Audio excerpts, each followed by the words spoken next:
And they still, after all this, the parents said, you know what, I don't feel safe here. These guys aren't leaving the sideline. Is that this city has a long-standing tradition of offering shelter to anyone who requires it. How hard it is to get a field, to get kids together, 40 kids together, to go play a soccer game, a bunch of soccer games in one day. Is in the midst of an unprecedented migrant crisis. Asylum seekers are making their way here in record numbers. You find out you're being blocked by people that don't even belong here. It's really hard. It's discouraging to the kids. And they give us 2 months to stay at the shelter, and then you have to go out again. Soccer game cancellation. All right, picture this. A bunch of high schoolers all pumped up and ready to hit the soccer field for a game in New York City. But hold up, plot twist. The game gets called off because a group of migrants decides they're not budging an inch, even with the cops showing up to sort things out. So what's the deal? Well, turns out this field is smack dab near not one, but 2 big illegal migrant shelters. And guess what comes with that territory? Yep, you guessed it. Reports of violence lurking around the corners. It's like having drama on speed dial. Imagine the frustration for those kids, all hyped up to play, only to have their game nixed because of this unexpected showdown. It's not just a bummer for the players, it's a whole vibe slayer for everyone involved, from the coaches to the fans itching to cheer on their teams. And let's talk about the ripple effect here. It's not just about one canceled game, it's about the bigger picture, the safety concerns, and the impact on the community.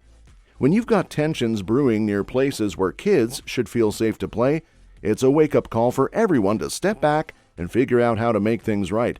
And they still, after all this, the parents said, you know what, I don't feel safe here. These guys aren't leaving the sideline. For these children and their families, this is about much more than soccer. It's about laying roots here in New York City. And when you're going out there and all of a sudden your game gets canceled because people won't get off the field that don't have a permit. How hard it is to get a field, to get kids together, 40 kids together, to go play a soccer game, a bunch of soccer games in one day. After all, every kid deserves a shot at some good old-fashioned soccer fun without all the drama, right? Impact on youth sports programs. Let us paint you another picture of youth sports gone awry. This time it's the football field, and the players aren't the only ones throwing down. A youth football program is all set to hit the field. Gear on, game faces ready. But hold on tight because just like before, there's a snag. Migrants have taken over the field, ignoring the fact that the program had all the permits in place. It's like a game of tug-of-war, but instead of a rope, it's the field itself that's being pulled in 2 directions. Now picture the coaches scratching their heads, trying to figure out what to do next. It's not just about rescheduling a game, it's about the safety of those kids. With tensions running high and uncertainties looming, it's not exactly the ideal environment for a friendly match. And let's talk about safety. When you've got migrants setting up camp on sports fields, it's not just a matter of inconvenience, it's a potential safety hazard. Who's responsible if things go south?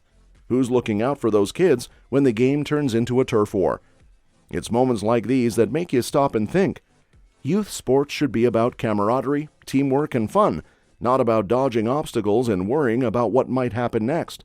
It's time for everyone to step up and ensure that every kid has a fair shot at playing the game they love, without any unnecessary hurdles standing in their way. Advocacy for children's well-being. Let's shift gears and dive into the heart of the matter, advocating for our kids and their right to play.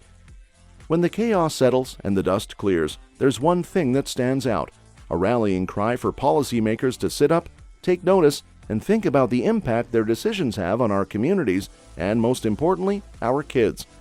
It's not just about checking boxes or pushing papers. It's about understanding the real-life consequences of policies related to migrant shelters and sports facilities. Think about it. In bustling urban areas like New York City, safe outdoor play spaces are about as rare as a sunny day in November. That's where organized sports come in clutch. They're not just about kicking a ball or scoring goals. They're about giving kids a chance to be kids, to run wild, make friends, and learn life lessons that you can't get from a textbook.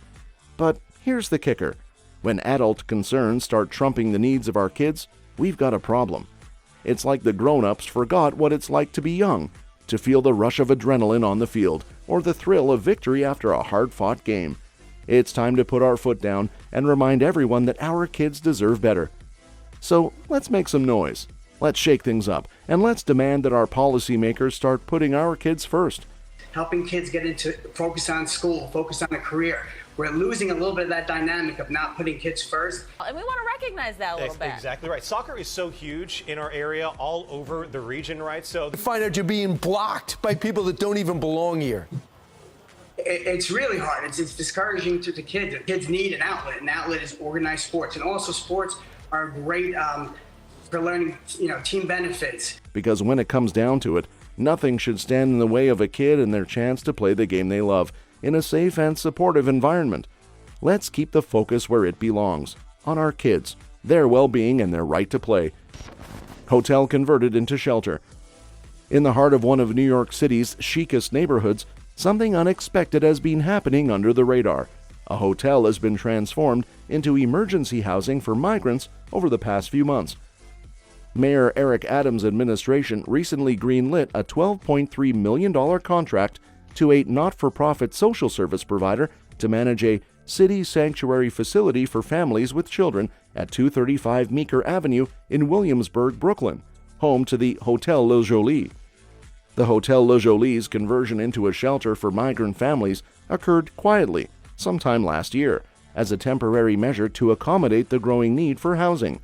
Despite the transition, the hotel's operations remained largely the same, with St. Paul's Inc. now overseeing its management. While the Department of Homeless Services aimed for a seamless transition with temporary staff, hopes were high that the not-for-profit group would enhance services for migrant families. However, recent inquiries about room availability at the hotel were met with responses citing renovations, hinting at the discreet nature of the shelter's operation. Concerns about the impact of this transition on the local community linger, with questions raised about the availability of accommodations for tourists and the absence of recent responses from hotel staff on social media platforms. This conversion is just one of many innovative solutions the city has employed to address the burgeoning migrant crisis.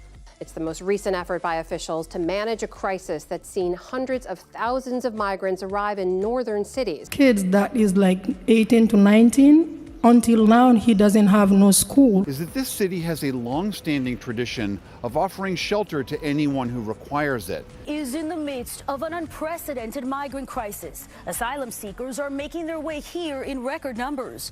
With shelters stretched to capacity, initiatives like converting hotels into emergency housing have become necessary measures. In fact, the Adams administration previously opened a shelter at the popular McCarran Park, underscoring the city's commitment to finding alternative housing solutions. Despite these efforts, questions persist about the long-term sustainability of these initiatives and their financial implications.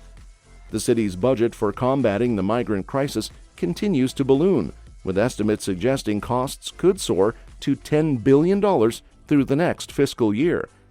While the state has provided some financial relief, the federal government's contribution remains limited.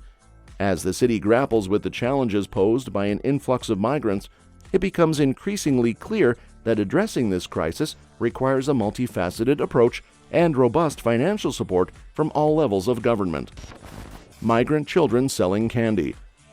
New York City is taking action to address the visibility of migrant children selling candy on the streets and subways by launching a flyer campaign aimed at discouraging this activity.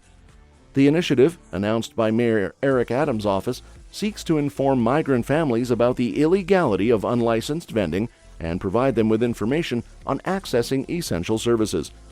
The campaign, a collaborative effort involving the City Department of Homeless Services, the NYPD, the MTA, and homeless outreach contractors, will distribute palm cards and post flyers inside shelters housing migrant families. These materials will emphasize the illegality of unlicensed vending, highlight the potential consequences such as fines, and offer information on accessing education, childcare, and workers' rights. Ann Williams-Isom, the Deputy Mayor for Health and Human Services, described the initiative as a preventive strategy to inform migrant families about the legal and practical implications of allowing children to engage in unlicensed vending. The information will be provided to families as part of their intake process into the shelter system. The presence of migrant children selling candy, sometimes without adult supervision, has been a persistent issue. drawing concerns about the children's welfare. While some children have stated that they are helping their families earn money for basic necessities, city officials stress the importance of federal work permits for migrant adults to provide for their families legally. Unlicensed vending by children violates state laws on child labor and education, prompting the establishment of a city task force earlier this year to address the issue. However, the city emphasizes that it does not intend to impose fines on migrant families and instead aims to educate them about the laws. To ensure accessibility, the flyers and palm cards will be translated into 10 languages and Quechua, an indigenous language spoken in South America.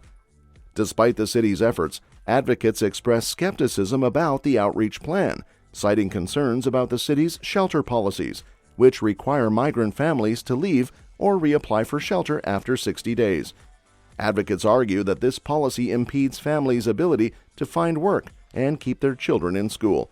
And they give us 2 months to stay at the shelter, and then you have to go out again. Well, New York City's migrant crisis has reached an eye-popping new milestone. There are actually now more people seeking asylum in our city shelters. With your luggages and the kids and find another place, it's very difficult. All giving excellent reviews of the care they're getting today. That has not always been the case in the past year or so.